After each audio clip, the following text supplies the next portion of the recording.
Hello दोस्तों, नमस्कार। मैं आर के गुप्ता आपके अपने चैनल सिलेक्शन सेतु में स्वागत करता हूं।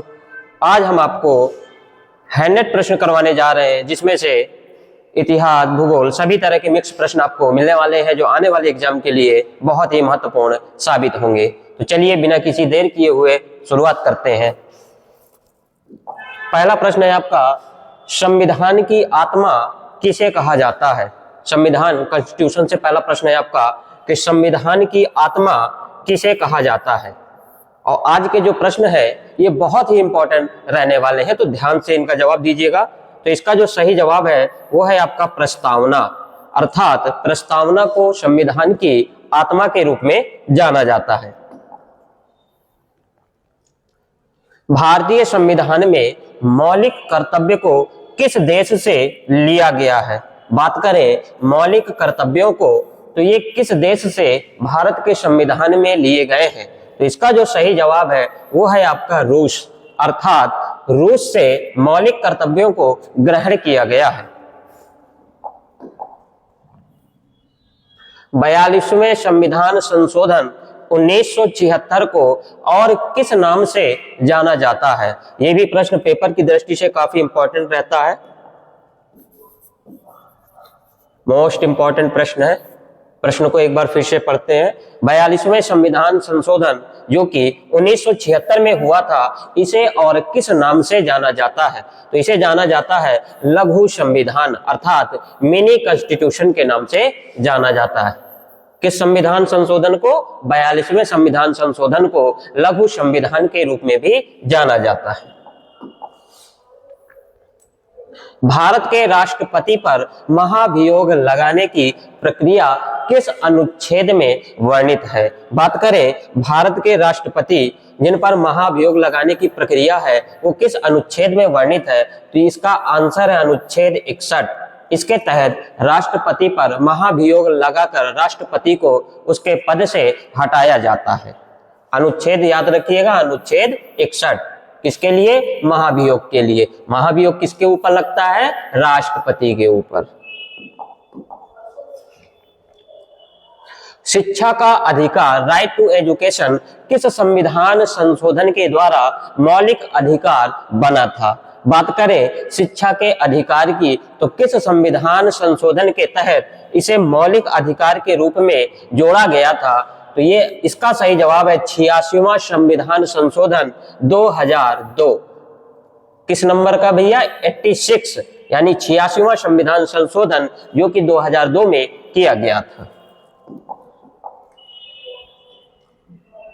भारत में त्रिस्तरीय पंचायती राज व्यवस्था की सिफारिश किस समिति के द्वारा की गई थी? बात करें त्रिस्तरीय पंचायती राज व्यवस्था की सिफारिश जो की थी वो की थी बलवंत राय मेहता समिति ने। किसने की थी? बलवंत राय मेहता समिति के द्वारा। अगला प्रश्न है, संविधान की किस अनुसूची में 22 भाषाओं का वर्णन या उल्लेख मिलता है? तो 22 भाषाओं का जो उल्लेख है वो संविधान की 8वीं अनुसूची में मिलता है। कहाँ मिलता है? संविधान की 8वीं अनुसूची में। किससे संबंधित है ये? 22 भाषाओं से। समान नागरिक संहिता, जिसे यूसीसी के नाम से भी जानते हैं, समान नागरिक संहिता यूसीसी का उल्लेख किस अनुच्छेद में वर्णित है? तो इसका जो सही जवाब है वो है आपका अनुच्छेद 44। लोकसभा की प्रथम महिला अध्यक्ष कौन थी? ये भी प्रश्न बच्चों को बहुत ज्यादा कंफ्यूज करता है और एग्जाम में भी काफी हद तक पूछा जाता है, तो ध्यान दीजिएगा। लोकसभा की प्रथम महिला अध्यक्ष जो थी वो थी मीरा कुमार। कौन थी? मीरा कुमार। अगला प्रश्न है, अस्पृश्यता का अंत संविधान के किस अनुच्छेद के तहत किया गया था? अस्पृश्यता जिसे हम लोग छुआछूत के रूप में भी, छुआछूत जो दलित जातियां होती हैं उनसे संबंधित है, तो किस अनुच्छेद के तहत इसका अंत किया गया था? तो इसका सही जवाब है अनुच्छेद 17। अनुच्छेद 17 किससे संबंधित है? अस्पृश्यता से। अगला प्रश्न है आपका, भारत का एकमात्र सक्रिय ज्वालामुखी ये कहां पर स्थित है? तो इसकी जो लोकेशन है वो है बैरन द्वीप, अर्थात ये कहां पड़ेगा आपका? अंडमान निकोबार में। कहां पड़ेगा? अंडमान निकोबार में। सिर्फ एकमात्र सक्रिय ज्वालामुखी है, ध्यान दीजिएगा, जिसका नाम है बैरन द्वीप, और कहां पड़ता है आपका? अंडमान निकोबार में। बढ़ते अगले प्रश्न पे, विश्व पर्यावरण दिवस कब मनाया जाता है? तो बात करें विश्व पर्यावरण दिवस अर्थात वर्ल्ड एनवायरनमेंट डे की, तो ये मनाया जाता है आपका 5 जून को। कब मनाया जाता है? 5 जून को। वायुमंडल की किस परत में ओजोन परत पाई जाती है? बात करें ओजोन परत, ये मिलती है आपके समताप मंडल में। कहां मिलती है? समताप मंडल में, जिसे हम लोग स्ट्रेटोस्फेयर के नाम से भी जानते हैं। अर्थात ओजोन परत कहां पाई जाती है? समताप मंडल में पाई जाती है। अगर प्रश्न आपको अच्छे लगे तो हमारे चैनल को सब्सक्राइब कीजिएगा और ढेर सारा प्यार दीजिएगा, क्योंकि ये आने वाले एग्जाम के लिए बहुत ही महत्वपूर्ण साबित होने वाले हैं। आगे बढ़ेंगे। भारत की सबसे पुरानी पर्वत श्रृंखला कौन सी है? तो बात करें सबसे पुरानी पर्वत श्रृंखला की, तो इसका सही जवाब है आपका अरावली। कौन है? अरावली। अगला प्रश्न, लोकटक झील जिस पर तैरता हुआ राष्ट्रीय उद्यान है, ये किस राज्य में स्थित है? तो ये है आपका मणिपुर। मणिपुर की राजधानी क्या हो जाती है? इम्फाल। काफी इंपॉर्टेंट प्रश्न है, कई बार एग्जामों में पूछा भी जा चुका है कि भारत का एकमात्र तैरता हुआ राष्ट्रीय उद्यान कौन सा है? तो उस उद्यान का नाम है लोकटक झील में स्थित है ये, और किस राज्य में है आपका? मणिपुर में है। अगला प्रश्न है, भारत का मानक समय Indian standard time IST Greenwich समय अर्थात GMT से कितना आगे है? तो बात करें भारत का जो मानक समय है ये ग्रीनविच से 5 घंटे 30 मिनट आगे चलता है।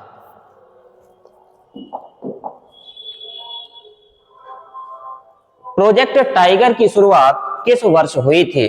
तो प्रोजेक्ट टाइगर की शुरुआत ये हुई थी आपकी 1973 में, 1973 में। और किसके लिए की गई थी? प्रोजेक्ट टाइगर की शुरुआत की गई थी जो हमारे देशों में लगातार बाघों की संख्या कमी होती जा रही थी, तो उनको बचाने के लिए प्रोजेक्ट टाइगर की शुरुआत की गई थी। भारत में सबसे अधिक वन क्षेत्र अर्थात जंगली एरिया किस राज्य में पाए जाते हैं? तो सबसे ज्यादा वन क्षेत्र पाए जाते हैं आपके मध्य प्रदेश अर्थात MP में। कहां पाए जाते हैं? मध्य प्रदेश MP में।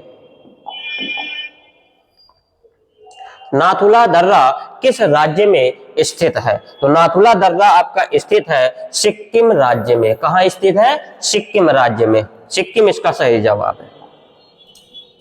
किस नदी को दक्षिण गंगा के नाम से भी जाना जाता है? बात करें दक्षिण गंगा यानी ये किस नदी को जाना जाता है, तो ये जानते हैं हम गोदावरी नदी को। गोदावरी नदी को दक्षिण गंगा के रूप से भी जाना जाता है। सिंधु घाटी सभ्यता का बंदरगाह शहर कौन सा था? अर्थात जो सिंधु घाटी सभ्यता जो खोजी गई थी, तो इसका एकमात्र बंदरगाह है जिसका नाम है लोथल। क्या नाम है? लोथल। और ये किस स्टेट में पड़ता है आपका? गुजरात में पड़ता है। सत्यमेव जयते शब्द कहां से लिया गया है? तो सत्यमेव जयते शब्द लिया गया है आपका मुंडकोपनिषद से। कहां से लिया गया है? मुंडकोपनिषद से। 1857 की क्रांति के समय भारत के गवर्नर जनरल कौन थे? बात करें जब भारत में 1857 की क्रांति की शुरुआत हुई थी, तो उस समय भारत के जो गवर्नर जनरल थे वो थे लॉर्ड कैनिंग। कौन थे भैया? Lord Canning. भारतीय राष्ट्रीय कांग्रेस की स्थापना किस वर्ष की गई थी? तो भारतीय राष्ट्रीय कांग्रेस की स्थापना ये हुई थी 1885 में। किस वर्ष की गई थी? 1885 में।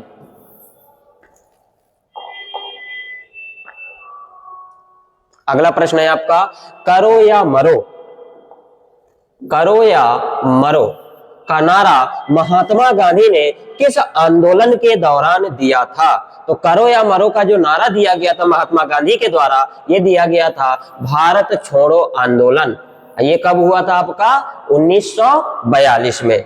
यहां से कई तरह से प्रश्न बन सकते हैं। करो या मरो का नारा किसने दिया? महात्मा गांधी ने दिया। किस आंदोलन के समय दिया? भारत छोड़ो आंदोलन के समय दिया। भारत छोड़ो आंदोलन की शुरुआत कब हुई थी? तो सन 1942 में हुई थी।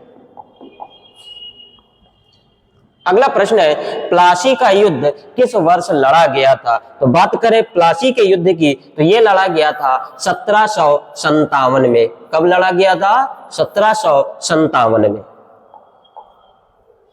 अगला प्रश्न है आपका, आर्य समाज की स्थापना किसने की थी? तो बात करें आर्य समाज की, तो आर्य समाज की स्थापना जो की गई थी वो स्वामी दयानंद सरस्वती के माध्यम से की गई थी या उनके द्वारा किया गया था। किसकी? आर्य समाज की स्थापना। इंपॉर्टेंट प्रश्न हो जाता है ये काफी।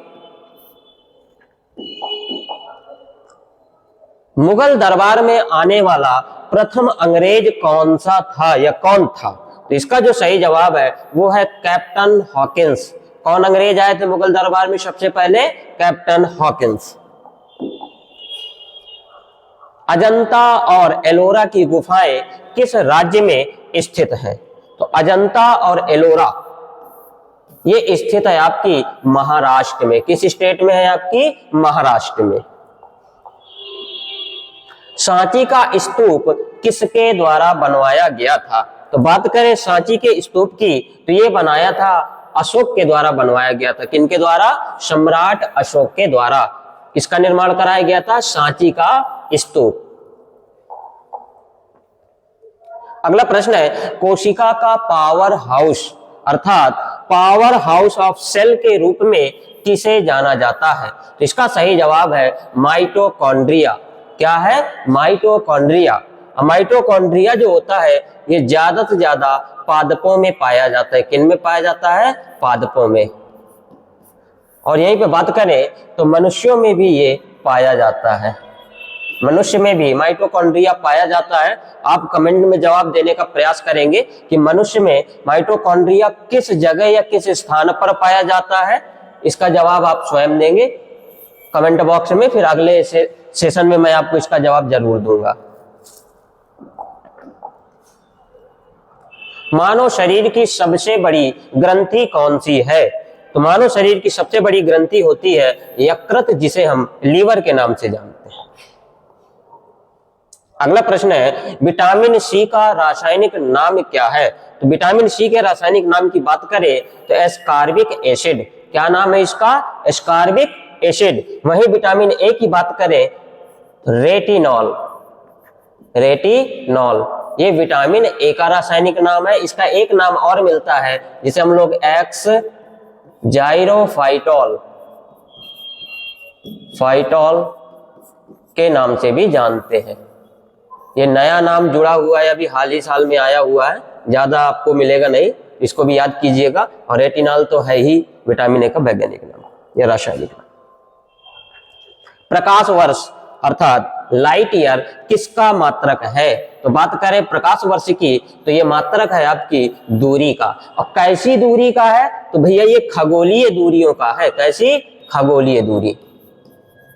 खगोलीय दूरियां। बढ़ेंगे अगले प्रश्न पे। लाफिंग गैस का रासायनिक नाम क्या है? तो बात करें लाफिंग गैस या जिसे हम हंसाने वाली गैस कहते हैं, इसका रासायनिक नाम होता है नाइट्रस ऑक्साइड। क्या होता है? Nitrous oxide. और इसका जो सूत्र होता है वो होता है N2O। रक्त का थक्का जमने में कौन सा विटामिन मदद करता है? तो रक्त का थक्का जमने में मदद करने वाला विटामिन है आपका के, अर्थात विटामिन के रक्त के थक्के को जमाने में हमारी सहायता करता है। अगला प्रश्न है, ध्वनि की तीव्रता किसमें मापी जाती है? तो ध्वनि की तीव्रता की बात करें तो इसका मापन जो किया जाता है वो डेसिबल में किया जाता है, जिसे शॉर्टकट में डीबी के नाम से भी जानते हैं। और हमारे जो कान है वो लगभग 60 डेसिबल का शोर, 60 डेसिबल का शोर आसानी से सुन सकते हैं। अगर इससे ज्यादा तीव्र ध्वनि होती है तो हमारे कानों में समस्याएं उत्पन्न होने लगती हैं, तो ध्यान दीजिएगा। अगला प्रश्न, सौरमंडल का सबसे चमकीला ग्रह कौन सा है? तो बात करें सबसे चमकीले ग्रह की, तो यह है आपका शुक्र ग्रह, जिसे वीनस के नाम से भी जानते हैं। पेनिसिलिन की खोज किसने की थी? काफी इंपॉर्टेंट प्रश्न है। पेनिसिलिन की खोज किसके द्वारा की गई थी? तो इसका सही जवाब है अलेक्जेंडर फ्लेमिंग। किसने की थी? Alexander Fleming. पेनिसिलिन की जो खोज हुई थी, एक कवक था, उस कवक का नाम था पेनिसिलियम, पेनिसिलियम नोटेटम, नोटेटम।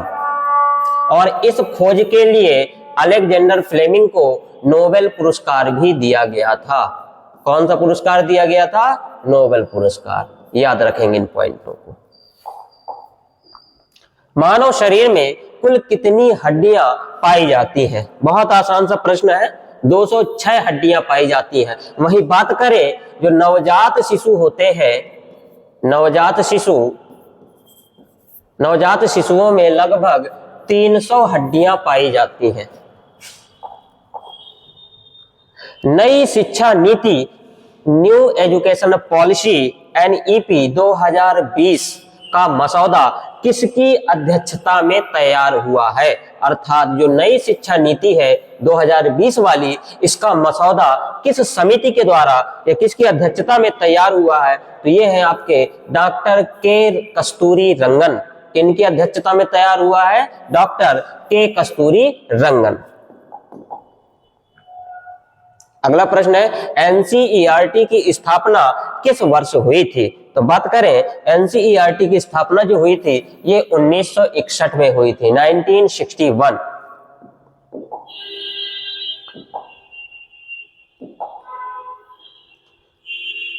अगला प्रश्न है आपका, केंद्रीय विद्यालय संगठन, जिसे KVS का भी नाम देते हैं, का ध्येय वाक्य क्या है? तो KVS का ध्येय वाक्य है तत्त्वम पूषण अपावरणु। क्या है भैया? तत्त्वम पूषण अपावरणु। बड़ा अजीब सा नाम है, ध्यान दीजिएगा।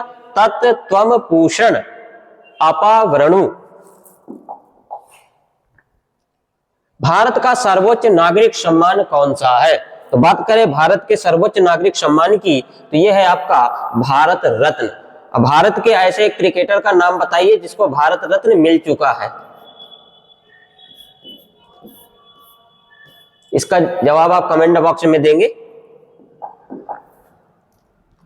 ज्ञानपीठ पुरस्कार किस क्षेत्र में दिया जाता है? तो बात करें ज्ञानपीठ पुरस्कार की, तो यह दिया जाता है आपके साहित्य के क्षेत्र में। किस क्षेत्र में दिया जाता है? साहित्य के क्षेत्र में।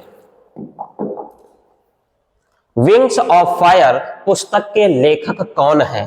तो बात करें विंग्स ऑफ फायर, काफी इंपॉर्टेंट प्रश्न है ये, एग्जाम में कई बार पूछा जा चुका है। विंग्स ऑफ फायर पुस्तक के जो लेखक हैं, ये है हमारे पूर्व राष्ट्रपति doctor APJ Abdul Kalam.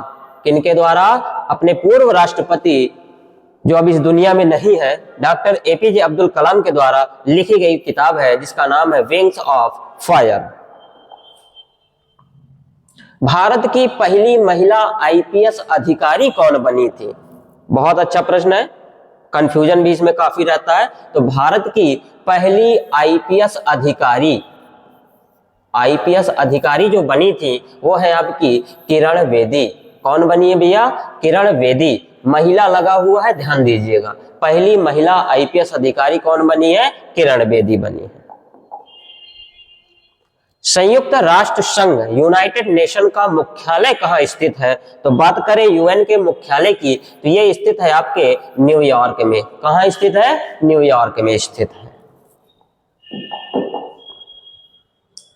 Computer का जनक किसे कहा जाता है? तो कंप्यूटर का जनक कहा जाता है चार्ल्स बेबेज। किसे कहा जाता है?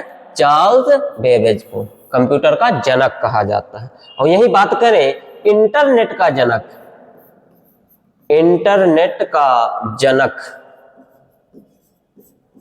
ये किसे कहा जाता है? तो इंटरनेट का जनक कहा जाता है विंटजी सर्फ को। विंटजी सर्फ ये इंटरनेट के जनक कहलाते हैं। और वहीं कंप्यूटर के जनक कहलाते हैं आपके चार्ल्स बेबेज।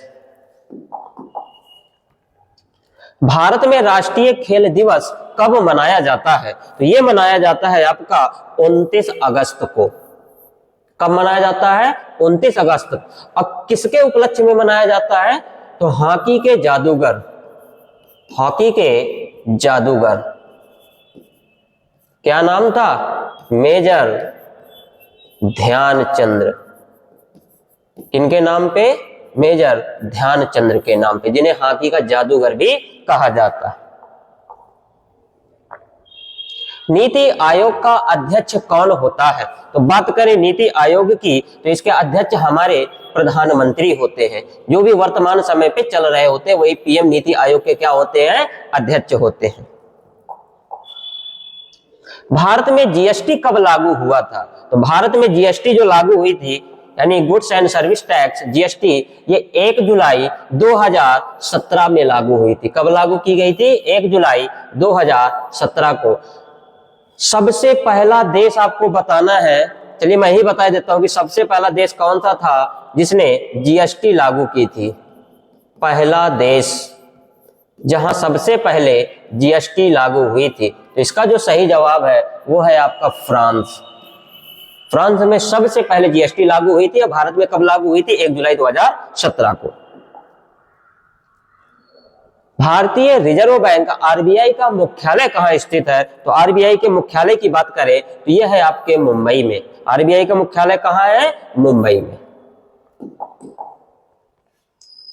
भारत में श्वेत क्रांति का जनक किसे कहा जाता है? तो श्वेत क्रांति की जनक की बात करें तो ये इसका सही जवाब है डॉक्टर वर्गीज कुरियन।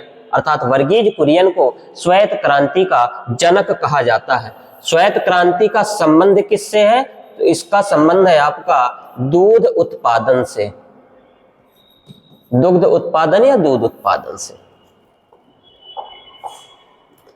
अगला प्रश्न है, पंचवर्षीय योजना का विचार किस देश से लिया गया है? तो पंचवर्षीय योजना का जो विचार है ये आपके रूस से लिया गया है।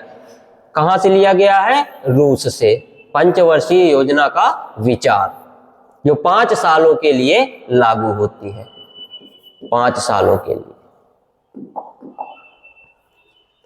1 रुपए के नोट पर किसके हस्ताक्षर होते हैं? तो बात करें 1 रुपए के नोट पर वित्त मंत्री के हस्ताक्षर होते हैं, वित्त सचिव जिसे कह सकते हैं। किसके हस्ताक्षर होते हैं? वित्त सचिव के। एक चीज और ध्यान दीजिएगा, वही बात करें हम 1 रुपए से ऊपर के नोट 5, 10, 20, 50, 100, 500, इन पे हस्ताक्षर जो होते हैं वो आरबीआई के गवर्नर के होते हैं। किसके? आरबीआई के गवर्नर। और 1 रुपए के नोट पर जो हस्ताक्षर होते हैं वो होते हैं आपके वित्त सचिव के। इससे बड़े जो भी नोट होते हैं उन पे किसके हस्ताक्षर मिलेंगे? आपके आरबीआई गवर्नर के। भारत का सबसे बड़ा सार्वजनिक बैंक कौन सा है? तो बात करें सबसे बड़े सार्वजनिक बैंक की, तो ये है आपका एसबीआई अर्थात state bank of India. Make in India कार्यक्रम की शुरुआत कब हुई थी? मेक इन इंडिया कार्यक्रम की शुरुआत कब हुई थी? तो ये हुई थी सितंबर 2014 में। कब की गई थी मेक इन इंडिया की शुरुआत? सितंबर 2014 में।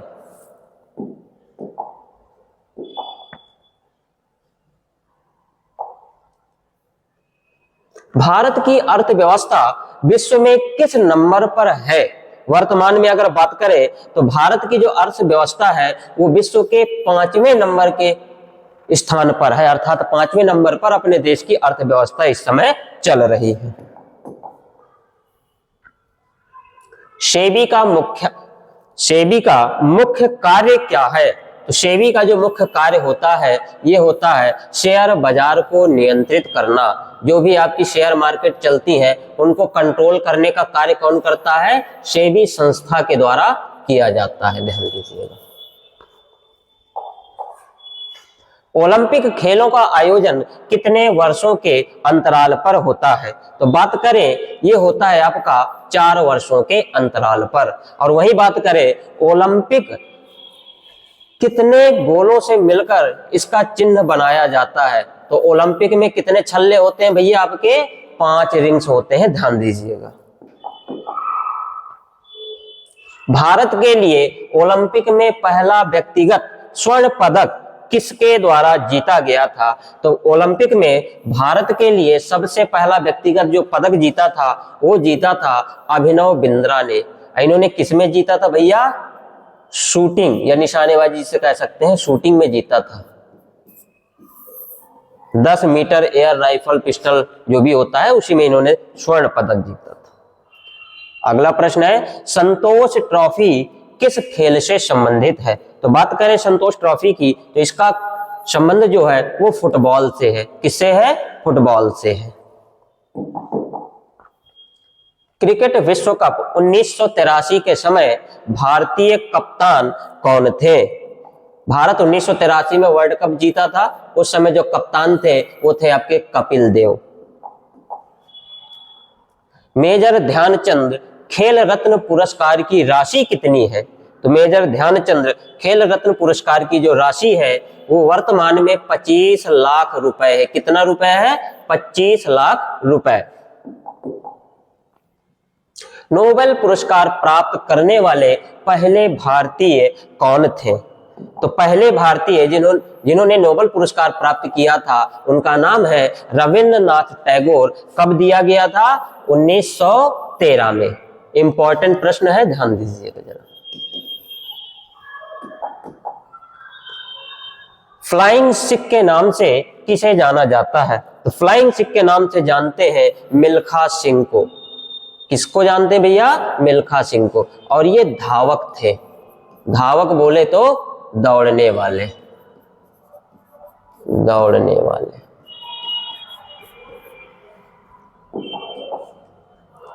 वर्तमान में अंतरराष्ट्रीय क्रिकेट परिषद आईसीसी का मुख्यालय कहां स्थित है? तो आईसीसी के मुख्यालय की बात करें तो यह है आपका दुबई में। आईसीसी का मुख्यालय कहां स्थित है? दुबई में। थॉमस कप किस खेल से संबंधित है? तो थॉमस कप का जो संबंध है वो है आपके बैडमिंटन से। और बैडमिंटन में किस में? पुरुषों में है, ध्यान दीजिएगा, महिलाओं में नहीं है, पुरुषों में है। भारत का राष्ट्रीय खेल क्या माना जाता है? तो भारत का राष्ट्रीय खेल हॉकी होता है। क्या होता है? हॉकी या फील्ड हॉकी। जापान की मुद्रा क्या है? तो जापान की मुद्रा है आपकी येन। जापान में कौन सी मुद्रा चलती है? येन चलती है। जैसे अपने भारत में क्या चलता है? रुपया। तो जापान में क्या चलता है? येन चलता है। और वहीं यूएसए की बात करें, अमेरिका, वहां क्या चलता है? डॉलर चलता है। हर देश की मुद्रा लगभग अलग अलग होती है, ध्यान रखिएगा। उगते हुए सूर्य का देश किसे कहा जाता है? तो उगते हुए सूर्य की देश की संज्ञा के रूप में जापान को जाना जाता है। किसे जाना जाता है? जापान को। विश्व का सबसे बड़ा महासागर कौन सा है? तो विश्व का जो सबसे बड़ा महासागर है वो है आपका प्रशांत महासागर। कौन सा है? प्रशांत महासागर। अगला प्रश्न है आपका, भारत का सबसे लंबा राष्ट्रीय राजमार्ग कौन सा है? तो भारत का सबसे लंबा जो एनएच नेशनल हाईवे है वो है 44, एनएच 44, नेशनल हाईवे 44। ये भारत का सबसे लंबा राष्ट्रीय राजमार्ग है। संयुक्त राष्ट्र सुरक्षा परिषद यूएनएससी में कितने स्थायी सदस्य हैं? कितने स्थायी सदस्य हैं इस समय? वर्तमान में 5 स्थायी सदस्य हैं। भारत की पहली महिला प्रधानमंत्री कौन थे? तो ये है आपका इंदिरा गांधी। भारत की पहली महिला प्रधानमंत्री इंदिरा गांधी जी थी। क्षेत्रफल की दृष्टि से भारत का सबसे बड़ा राज्य कौन सा है? तो क्षेत्रफल की दृष्टि से भारत का सबसे बड़ा राज्य जो है वो है राजस्थान। विश्व स्वास्थ्य संगठन अर्थात WHO वर्ल्ड हेल्थ ऑर्गेनाइजेशन का मुख्यालय कहाँ स्थित है? तो इसका मुख्यालय है जेनेवा, अर्थात विश्व स्वास्थ्य संगठन WHO का मुख्यालय कहां पर है? जेनेवा में स्थित। भारत का मसालों का बगीचा किस राज्य को कहा जाता है? तो मसालों के बगीचे के रूप में जाना जाता है आपके केरल राज्य को। किसे कहा जाता है? केरल राज्य को। सार्क का मुख्यालय कहाँ स्थित है? तो सार्क के मुख्यालय की बात करें तो ये स्थित है आपके काठमांडू नेपाल में। कहां पे है? काठमांडू नेपाल में। इसरो का मुख्यालय कहाँ स्थित है? तो बात करें इसरो के मुख्यालय की तो ये है आपका बेंगलुरु में। इसरो का फुल फॉर्म आप लोग कमेंट बॉक्स में बताएंगे। चलिए आगे बढ़ते हैं अगले प्रश्न पे। शुद्ध जल का पीएच मान कितना होता है? तो बात करें शुद्ध जल के पीएच मान की तो ये होता है 7। क्या होता है भैया? 7। और इसकी प्रकृति क्या होती है? उदासीन होती है। वही बात करें पीएच की तो इसको हम कहते हैं potential of hydrogen. Potential of hydrogen, ये पीएच का फुल फॉर्म होता है। पीएच स्केल की खोज किसने की थी? ये करी थी सोरेनसन ने। किसने खोजा था पीएच स्केल को? सोरेनसन ने। और पीएच में अंक कहां से होते हैं? 0 से लगा करके 14 तक। कहां तक? 0 से 14 तक। अगर किसी भी वस्तु या पदार्थ का पीएच मान 7 से कम है, 7 से कम, तो उसकी प्रकृति अम्लीय होती है। 7 है तो उदासीन होता है, और अगर 7 से अधिक है तो क्या होगा भैया? क्षारीय होता है। इन तीनों पॉइंटों को आप याद कर सकते हैं। अगले प्रश्न पे बढ़ेंगे। विद्युत बल्ब में कौन सी गैस भरी जाती है? तो विद्युत बल्बों में जो भरी जाने वाली गैस है वो है आर्गन या नाइट्रोजन। अर्थात हम कह सकते हैं जो भी अक्रिय गैसें होती हैं। कौन सी गैसें? अक्रिय गैसें, जिन्हें हम लोग नोबेल गैस के नाम से भी जानते हैं। अक्रिय या नोबेल गैसें वही भरी जाती है विद्युत बल्ब में, आर्गन या फिर नाइट्रोजन। अगला प्रश्न है आपका, मानव शरीर में रक्त की मात्रा शरीर के भार का लगभग कितने प्रतिशत होता है? तो ये होता है आपका 7%। अर्थात मानव शरीर में जो रक्त की मात्रा होती है वो हमारे बॉडी वेट के अनुसार कितना होना चाहिए? लगभग 7%। सर्वदाता रक्त समूह यूनिवर्सल डोनर कौन सा होता है? यह है आपका ओ निगेटिव। क्या जवाब है इसका? O negative. वही बात करें रक्त की खोज किसने करी थी? रक्त की खोज, इसका जवाब आप कमेंट बॉक्स में देंगे। रक्त समूह कितने प्रकार के होते हैं? रक्त समूह, इसका भी जवाब आप कमेंट बॉक्स में देंगे। भूकंप की तीव्रता किस यंत्र के द्वारा मापी जाती है? तो बात करें भूकंप के तीव्रता की तो ये मापी जाती है सिस्मोग्राफ, या इसी को रिएक्टर स्केल भी कहते हैं। रिएक्टर स्केल या पैमाना, दोनों जवाब सही हो जाते हैं। रिएक्टर स्केल कह लीजिए या फिर सिस्मोग्राफ कह लीजिए। मार्स गैस किसे कहा जाता है? तो मार्स गैस के रूप में हम किसे जानते हैं भैया? मीथेन को जानते हैं, जिसका फॉर्मूला CH4 होता है। हीरा किसका अपर रूप है? तो हीरा अपर रूप है आपके कार्बन का। हीरा और यही साथ में जोड़ लीजिए ग्रेफाइट। ये क्लास 10th में भी काफी हद तक पूछे जाते हैं प्रश्न, तो इंपॉर्टेंट हो जाता है, ध्यान दीजिएगा। तो हीरा और ग्रेफाइट ये किसके अपर रूप होते हैं? कार्बन के अपर रूप। रेबीज के टीके की खोज किसने की थी? तो बात करें रेबीज के टीके की जो खोज हुई थी वो लुई पाश्चर के द्वारा हुई थी। किसके द्वारा हुई थी? Louis Pasteur. और ये रेबीज फैलता कैसे है? तो कुत्ते के काटने से।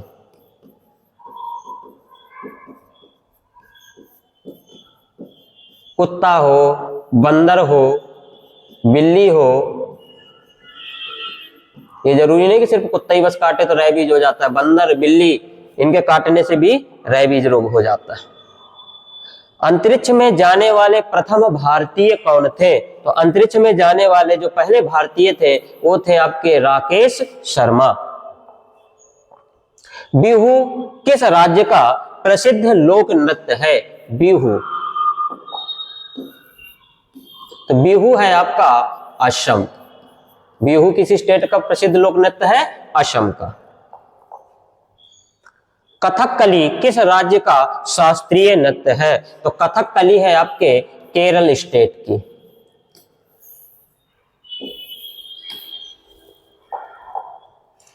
अगला प्रश्न है आपका, सबसे प्राचीन वेद कौन सा है? तो सबसे प्राचीन वेद की बात करें तो यह है आपका ऋग्वेद। वेदों की संख्या आपको बताई जा चुकी है पिछले वीडियो में, वेदों की संख्या 4 होती है, 4 वेद है।